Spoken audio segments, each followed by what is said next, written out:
अस्सलाम वालेकुम रहमतुल्लाहि व बरकातुहू।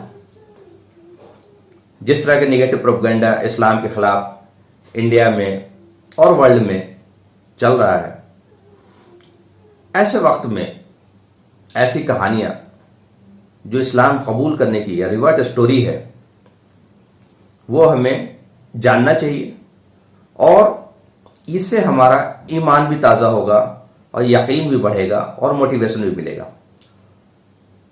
इसको जानने के लिए इसको जानने के बाद आपके अंदर कितना मोटिवेशन लेवल बढ़ेगा, ये यकीनी तौर पे मैं कहता हूँ कि ईमान भी बढ़ेगा, यकीन भी बढ़ेगा।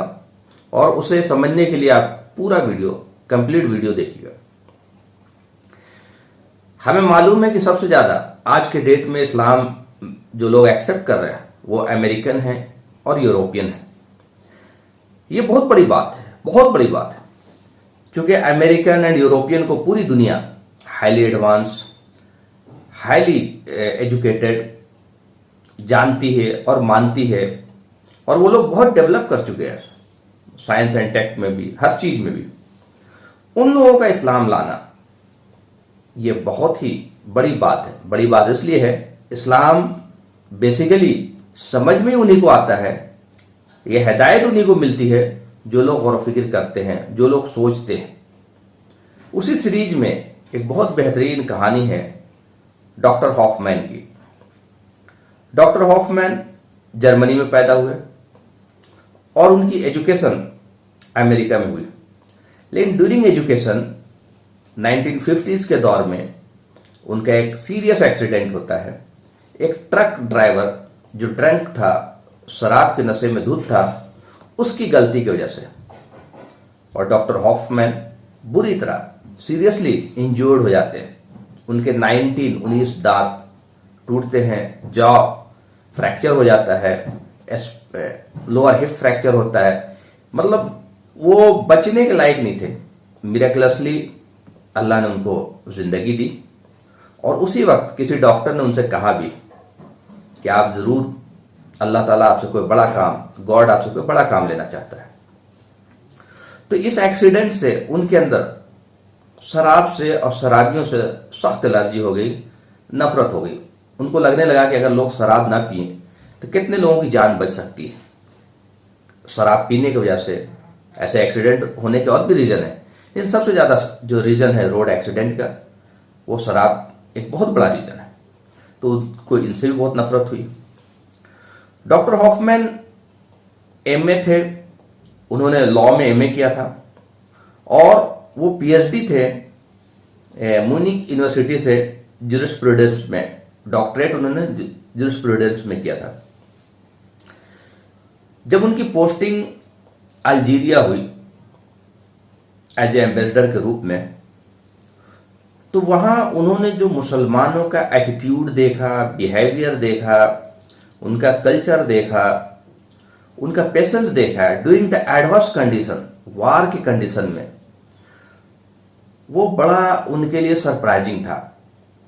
क्योंकि ऐसे सिचुएशन में, एडवर्स सिचुएशन में, सफरिंग के सिचुएशन में लोग पैनिक हो जाते हैं, लोगों के हालत बुरे हो जाते हैं, लेकिन उनके एटीट्यूड जो है, वो हाईली मोटिवेटेड होते थे, बहुत ज़्यादा उनके अंदर सब्र होता था और बहुत ज़्यादा डिसिप्लिन होता था।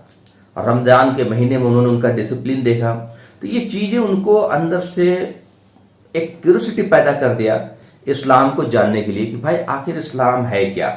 ये क्वालिटी, ये खूबी इनके अंदर, कि इनके अंदर बहुत ज़्यादा पेशेंस है, बहुत ज़्यादा डिसिप्लिन है, बहुत ज़्यादा कॉन्फिडेंस ऑफ विक्ट्री है। तो उन्होंने उनको मोटिवेट किया कि हम इस्लाम को जानें। उन्होंने कुरान पढ़ना शुरू किया। इसके साथ साथ एक चीज और मैं आपको बता दूं कि उनका background, he was a Catholic Christian by birth. तो उनको कुछ चीजें क्रिश्चियनिटी की भी परेशान कर रही थी। कुछ चीजें जो उनको परेशान कर रही थी क्रिश्चियनिटी के, उसमें सबसे पहला यह था कि जो टीचिंग है, ये जो डिस्पैरिटी है between the average Christian believe and what was taught in the Christian history, उनको लगा कि एक बहुत बड़ा डिस्पैरिटी है जो आम क्रिश्चियन बिलीव करता है और जो क्रिश्चियन हिस्ट्री में पढ़ाया जाता है, वो दोनों एक दूसरे से मेल नहीं खाते। दूसरा उनका एक जहन में क्वेश्चन था कि why to believe saint Paul. हम सब जानते हैं कि सेंट पॉल की ज्यादातर चीजें अडॉप्ट कर ली गई क्रिश्चियनिटी में, जबकि ओरिजिनल टीचिंग जो था ईसा अलैहिस्सलाम का, जीसस का, उसको भी वो सरपास कर रहा था सेंट पॉल। ये भी उनको समझ में नहीं आता था कि सेंट पॉल की चीजें क्यों पढ़ाई जाती है, क्यों समझाई जाती है। तीसरा उनकी परेशानी थी क्रिश्चियनिटी से लेकर के कि मैन काइंड जो है ओरिजिनल सिन का बर्डन क्यों लेगा।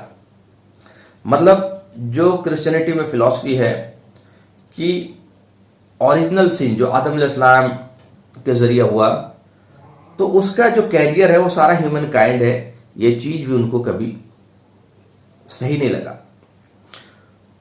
और चौथा चीज जो सबसे इंपॉर्टेंट है कि why God who is the creator of all humanity himself sacrifice for the sin of human kind. ये चार चीज उनको बहुत पहले से परेशान कर रही थी।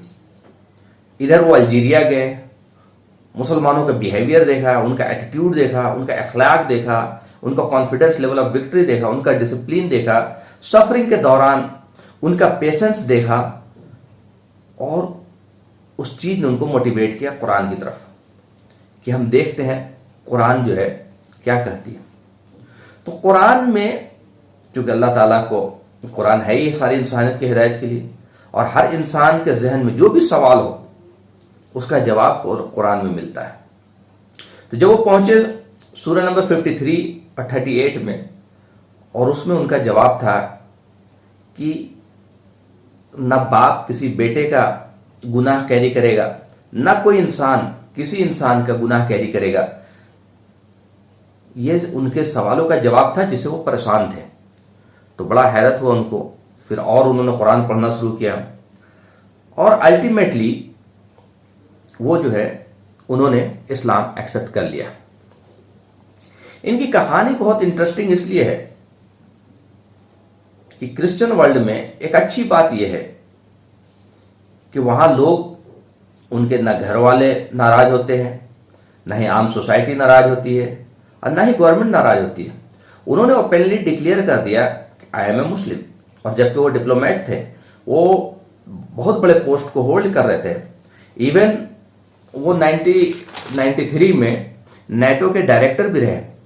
तो गवर्नमेंट ने उनको, जर्मन की गवर्नमेंट उनसे नाराज नहीं हुई कि आपने इस्लाम क्यों कबूल कर लिया, और उनको किसी पोस्ट से रिमूव भी नहीं किया। ये खास बात है, ये समझने की बात है। इतना ज्यादा ब्रॉड माइंडेडनेस लोगों में है, और होना चाहिए कि सच बात को एक्सेप्ट करें। तो उन्होंने इस्लाम जब एक्सेप्ट किया तो जर्मन गवर्नमेंट ने उनको किसी पोस्ट से निकाला ही नहीं, बल्कि उनको इनाम दिया। बाद में उनको इनाम भी दिया गया, और order of merit of the federal Republic of Germany का उनको अवार्ड दिया गया। उन्होंने कुछ किताबें लिखी। एक किताब थी जो सबसे ज्यादा यूरोप में तहलका मचाया, द अल्टरनेटिव इज इस्लाम करके, कि इस्लाम ही जो है वेस्टर्न सोसाइटी के लिए एक बेहतरीन अल्टरनेटिव है। इससे बेहतरीन अल्टरनेटिव वेस्टर्न सोसाइटी के लिए कुछ भी नहीं है। फिर उन्होंने एक और किताब लिखी, डायरी ऑफ ए जर्मन मुस्लिम। और ये जानकर हैरत होगी कि इस किताब को जितने भी मुस्लिम कंट्रीज में जर्मनी के डिप्लोमेट्स थे, सभी को डिस्ट्रीब्यूट किया गया। ये बहुत ही खास बात है, और बहुत ही ईमान को बढ़ाने वाली बात है कि हाईली क्वालिफाइड, हाईली पढ़े लिखे लोग ऐसे कल्चर में, जहां पर जर्मनी में पले बढ़े, अमेरिका में पले बढ़े, और हाईएस्ट पोस्ट ऑफ जर्मनी के हाईएस्ट पोस्ट, बड़े बड़े पोस्ट को होल्ड कर रहे हैं, नेटो के भी पोस्ट पे हैं, और उन्होंने इस्लाम सिर्फ कबूल ही नहीं किया, ओपनली डिक्लेयर भी किया। तो ये ईमान की ताकत, तौहीद की ताकत, ये बहुत बड़ी चीज है। और सबसे बड़ी बात यह है कि लोग जब कुरान को पढ़ते हैं तो हकीकत इस्लाम समझ में आता है। यहां बहुत सारे जो एक्स मुस्लिम और इसके फितना चल रहे हैं, इनको जो छोटी मोटी कामयाबी मिल रही है, तो उसकी रीजन क्या है कि बहुत सारी किताबें जो बाद के लोगों ने लिखी हैं, जो इस्लाम के बहुत सारे मुनाफिक जो इस्लाम के रसूलुल्लाह सल्लल्लाहु अलैहि वसल्लम के जमाने में थे, फिर उसके बाद बहुत बड़ा दौर चला है दो गिरोहों की लड़ाइयों का, बहुत सारी चीज़ें अगेंस्ट में लिखी गई, उनको ये रेफरेंस बना रहे। अगर समझना है दीन और इस्लाम समझना है तो सच्चे मन से, खुलूस से, हिदायत की चाहत लेकर के अगर कुरान पढ़ेगा इंसान तो उसे ज़रूर हिदायत मिलेगी। व आखिर दावाना अल्हम्दुलिल्लाहि रब्बिल आलमीन।